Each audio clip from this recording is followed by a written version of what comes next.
So, discipline feels impossible, huh? Fear not, because I'm about to show you that it's not just possible, it's easy. Using the power of psychology, science, and a little bit of common sense, I'll prove that you've been doing discipline all wrong. By the end of this video, you'll have the tools to make discipline so simple and rewarding, you'll wonder why you ever struggled. Let's get into it.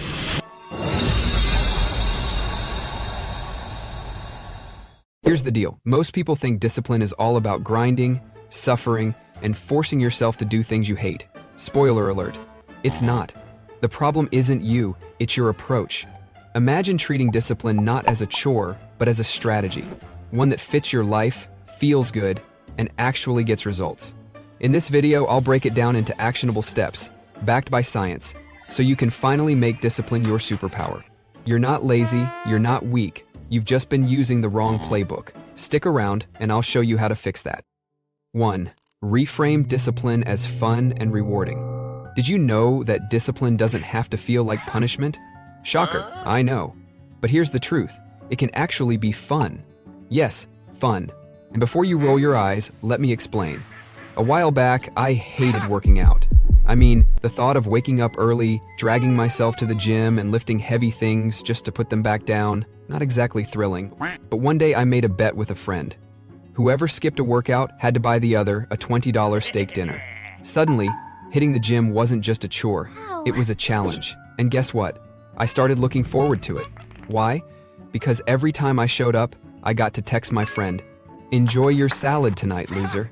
And let me tell you, nothing feels better than turning discipline into a game where you're winning. The secret here? It's not about the workout, it's about the progress. Every time I showed up, I wasn't just avoiding the steak bill. I was stacking small wins. And wins feel good. They're motivating. When you link discipline to progress, it becomes exciting, fun, addictive even. Here's the big takeaway. Stop thinking of discipline as suffering. Start treating it like a challenge you actually want to beat. Whether it's gamifying your goals, rewarding yourself, or turning it into a friendly competition, find a way to make it feel rewarding. Because when progress becomes your fuel, discipline stops being a punishment and starts being the best part of your day. 2. Normalize struggles and celebrate small wins. Ever feel like discipline is impossible because you keep falling off track? Like you try to stick to a new habit, but a bad day comes along, and boom, it's all downhill from there. Let me stop you right there. You're not failing, you're learning. Yes, even when it feels like you've messed up, you're actually building momentum. Here's how. A few months ago, I decided to run every morning. Ambitious, right? Day 1, I crushed it. 2 miles, felt amazing, even posted a sweaty selfie. Day 2, same thing. But day 3, my alarm went off, I hit snooze, and stayed in bed for way too long. The guilt was real. I thought, well, there goes my streak. Guess I'm just not disciplined enough. But here's the kicker. The next morning, instead of running 2 miles, I ran 1 mile. Just one. It wasn't much, but it was something. And you know what? That tiny win gave me enough motivation to get back on track the next day. Here's what I learned. It's not about being perfect. It's about showing up, even a little. Every small step forward matters. The trick is to stop obsessing over perfection and start celebrating the small wins. Didn't do your full workout? No problem. You showed up? Only wrote 100 words instead of 1,000? Great, that's 100 more than yesterday. Here's the deal. Every small win is progress, and progress builds momentum. Momentum is like rolling a snowball. It starts tiny, but over time it grows into something unstoppable. So the next time you stumble, don't beat yourself up. Celebrate the fact that you're still in the game, because in the long run, those small wins add up to something huge. 3. Avoiding extremes in discipline. What if I told you that discipline doesn't mean waking up at 4 a.m., chugging celery juice, and plunging into an ice bath while chanting affirmations? Sure, those things might look cool on Instagram, but let's be real. Most of us just want a system that actually works. Here's the truth. Discipline is about sustainability, not extremes. A while ago, I tried to go all in on a morning routine. I'm talking about one of those influencer-style routines where you wake up before the sun, meditate for 20 minutes, journal for 30, read an entire book, and then squeeze in a workout, all before breakfast. Spoiler alert, it lasted 3 days. By day 4, I was exhausted, annoyed, and hitting snooze like my life depended on it. So I switched it up. Instead of trying to become a human productivity machine overnight, I started with just 15 minutes of focused work each morning. That's it. No fancy rituals, no Herculean efforts, just one tiny habit. And guess what? It's stuck. The secret? Start small and keep it simple. Discipline isn't about extremes, it's about consistency. Whether it's 10 push-ups, 15 minutes of reading, or even just writing one paragraph a day, small, sustainable habits are what actually build momentum. Forget the ice baths. Find what works for you and do it consistently. That's where the magic happens. 4. Beat distractions and stay consistent. We all have days when distractions take over. You know the drill. You sit down to work and 10 minutes later you're scrolling through memes or watching a cat try to fit into a shoebox. So, how do you stay disciplined when motivation is completely gone? The answer is surprisingly simple. Set up your environment for success. Let me paint you a picture. My old workspace looked like an explosion at a thrift store. Papers everywhere, half-empty coffee mugs, and a phone that buzzed every 30 seconds. I'd sit down to work, but instead, I'd end up scrolling TikTok or reorganizing my bookshelf for the third time that week.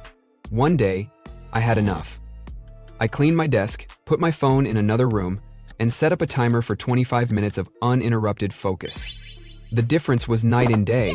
Suddenly, I wasn't just working, I was getting stuff done. Here's the thing. Your environment is your secret weapon. If you're surrounded by clutter and distractions, staying disciplined is an uphill battle. But if you create a space that encourages focus, like a clean desk, notifications off, and everything you need within reach, discipline becomes automatic. Discipline isn't about willpower, it's about setting yourself up to win. So take 10 minutes to redesign your workspace and watch how much easier it becomes to stay consistent, even when motivation is nowhere to be found. 5. Non-negotiables as a system for success. The easiest way to stay disciplined? Remove the choice entirely. Seriously, don't leave it up for debate. When something becomes non-negotiable, it's not about if you'll do it. It's just a matter of when. Let me tell you about my morning workouts. For years, I'd play this little game with myself. Should I go to the gym today? Maybe later, maybe tomorrow. Oh wait, I've got too much to do, so Monday sounds good. Spoiler alert, Monday never came. So, I made one small change. I turned working out into a non-negotiable. Every morning, no matter what, I'd show up. It didn't matter if I felt like it, didn't matter if it was raining, didn't matter if I only had 20 minutes. I just went. And you know what happened? I stopped wasting energy deciding. The habit was already made. This is the beauty of non-negotiables. They take decision fatigue out of the equation. When you set clear, non-negotiable habits, like working out every morning, writing for 30 minutes, or doing 90 minutes of deep work, you stop giving yourself the option to skip. It's just part of who you are. And here's the best part. The more you stick to these non-negotiables, the easier they get. Momentum builds, confidence grows, and before you know it, you've created a system that practically runs itself. No drama, no excuses, just progress. 6. The power of identity shifts. What if discipline wasn't something you had to force, but simply who you are? Sounds too good to be true, right? But here's the thing. Once your identity shifts, discipline becomes second nature. Think about an athlete. They don't wake up every morning asking, "Should I train today?" No, because training isn't just something they do, it's who they are. They're athletes, and athletes train, period. Now, let's bring this closer to home. A few months ago, I started telling myself, I'm disciplined. At first, it felt ridiculous, like who was I kidding? But over time, something interesting happened. Every time I stuck to my habits, I started believing it a little more, and eventually, I wasn't just trying to be disciplined, I was disciplined. Here's the key. Start telling yourself, I am disciplined. Even if it feels fake at first, stick with it. Your brain loves to align your actions with your identity. So the more you see yourself as disciplined, the more you'll act like it. When your identity shifts, everything else follows. You're no longer forcing yourself to do hard things, you're simply acting in alignment with who you know you are. And that, my friend, is the ultimate cheat code for discipline. So there you have it. Discipline isn't hard, it's just misunderstood. It's not about forcing yourself to wake up at 4 a.m. or diving headfirst into an ice bath. It's about creating habits that actually work for you, celebrating your small wins, and shifting how you see yourself. If you take one thing away from this video, let it be this. Discipline isn't a punishment, it's your secret weapon for building the life you've always dreamed of. Start small, stick to your non-negotiables, and let the momentum do the rest. And hey, if this video gave you even one aha moment, maybe hit that subscribe button. Think of it as your first tiny act of discipline, clicking one button to make sure you don't miss the next step in your journey. Plus, I'll keep bringing you the tools you need to stay unstoppable. Oh, and one more thing. Discipline means nothing if distractions keep pulling you off track. If you're ambitious but constantly losing focus, I've got you covered. Watch my next video. If you are ambitious but distracted, watch this. It's packed with strategies to help you stay laser-focused and crush your goals. Trust me, it's the perfect follow-up. Click it now, and I'll see you there.